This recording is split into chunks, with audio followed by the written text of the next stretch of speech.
Hello my dear Trivium family. In the quest of losing weight, we always try to find new kinds of diet, new kinds of hacks, new kinds of lifestyle changes, new changes in our workout so that we could really attain that elusive weight or elusive fitness levels or body or whatever is in our mind. But we tend to fail, especially when we are constantly changing our diets and following one fad diet after the other diet. We just keep on gaining back all the weight we have lost, and then slowly and slowly there comes a point where all these kinds of fad diets stop working on our body.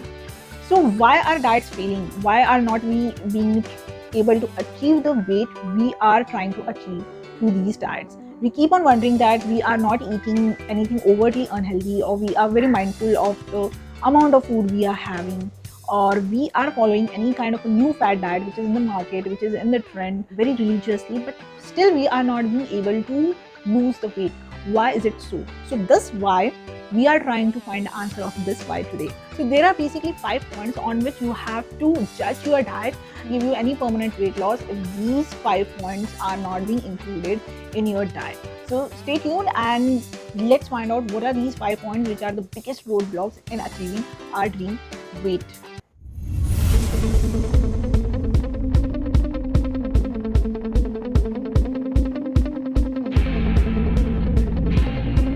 So very first question which you should raise and would try to find out an answer for your diet is that, is your diet sustainable? The diet which you are currently following and you are looking out for weight loss through that diet, would you able to sustain this diet once you would achieve whatever figure you have in your mind as far as weight is concerned? Like suppose you want to lose 15 kgs weight, 10 kg weight or 20 kgs weight. So after losing 20 kg weight, will you be able to continue with the diet, the kind of the diet which has been suggested to you?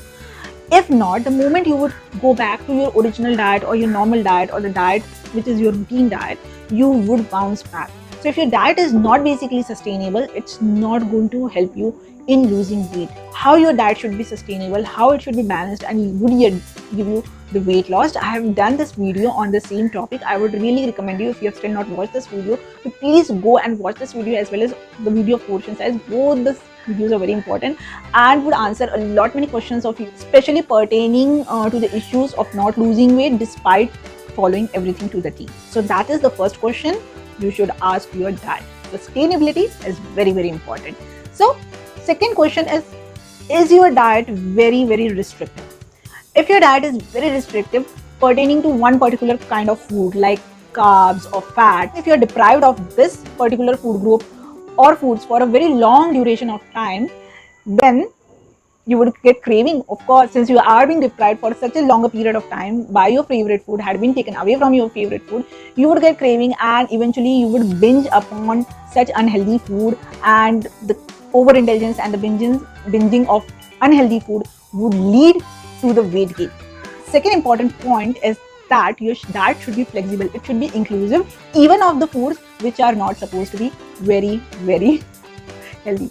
Yes, flexibility and inclusivity should be there in your diet. So that's the second question. What's the third question? Is that, is your diet allowing you to enjoy your life and socialize you, mingle you with your friends, colleagues, relatives, extended family? If your diet is of paramount importance and at the top of your head all the time, like whether you are going for an office meeting or whether you are going on for some party or just socializing with your family and your friends, and you are constantly thinking that how would you maintain your diet, you would bounce back, it would be too much of a deviation from your diet, then the diet is not working for you, because diet should have that inherent flexibility, that capability which would help you to have provisions for the cheat meal, for all such kinds of deviations, because these cheatings are not the deviations or the cheatings only, but these are your very much part of enjoying the life, the process of life. So that should allow you to enjoy the food, to celebrate the food as well as celebrate the relationship. The third important question that you should ask your diet, that are you going to let me enjoy my life or not? Now fourth and very important question is that, is your diet making you adequately nourished?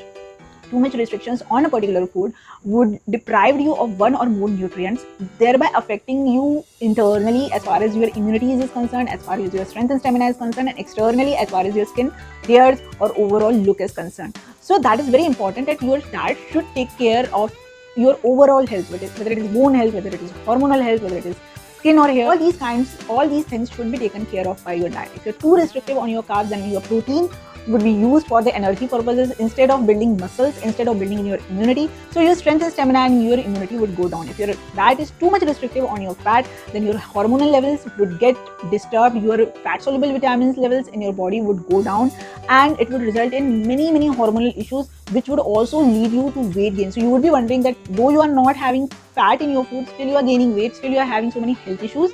So that is also pertaining to too much restrictions of fat. So your diet should make you adequately nourished. So that's a fourth and a very important point, that is your diet take wholesome care of you or not, just like a mother. Not but the least, that your diet should also take care of your emotional health. Just like we have posed so many questions to our diet for our physical health, our immunity, our hormones, our adequate nourishment, our strength and stamina, we have also posed the question of our social engagement, like living life, enjoying with the friends, family. Similarly, we should also pose a question regarding our emotional health to our diet.